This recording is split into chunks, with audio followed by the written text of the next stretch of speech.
શ્રી મોરલા પ્રાથમિક શાળા ડોક્ટર બી.આર. આંબેડકર વિશે જાણવા જેવું. તેમનું પૂરું નામ ડોક્ટર ભીમરાવ રામજી આંબેડકર હતું. શું હતું? ડોક્ટર ભીમરાવ રામજી આંબેડકર. તેમની જન્મ તારીખ છે 14 એપ્રિલ 1851.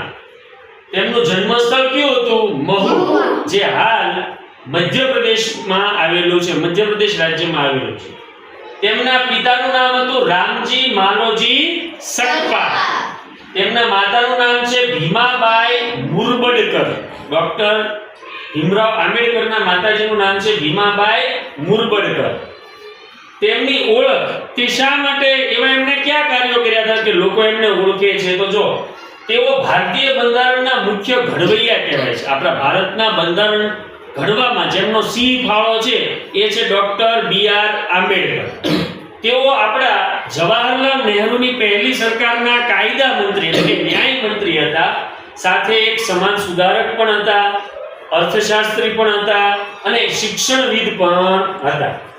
તેમને ક્યાં સન્માન આપવામાં આવ્યા છે? તો કે એમના મૃત્યુ પછી એમને ભારત રત્ન એવોર્ડ, જે ભારતનો સર્વોચ્ચ એવોર્ડ છે, તે 1990 ની સાલમાં એમને આપવામાં આવ્યો હતો.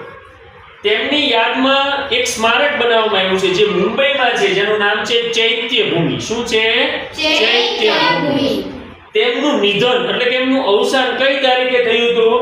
6 ડિસેમ્બર 1956 માં. અને કયા સ્થળે થયું હતું? તો કે દિલ્હીની અંદર એમનું અવસાન થયું હતું. તેમણે મુખ્ય કયા કયા કાર્યો કર્યા છે બી.આર. આંબેડકરે? તો કે સ્વતંત્ર ભારતના બંધારણની રચના કરવામાં જો કોઈનો સિંહ ફાળો હોય તો એ છે ડોક્ટર ભીમરાવ આંબેડકર, જે આજે બંધારણ સભાની જે બંધારણ ઘડવાની જે મુસદ્દા સમિતિ હતી તેમના તેઓ અધ્યક્ષ હતા. આભાર.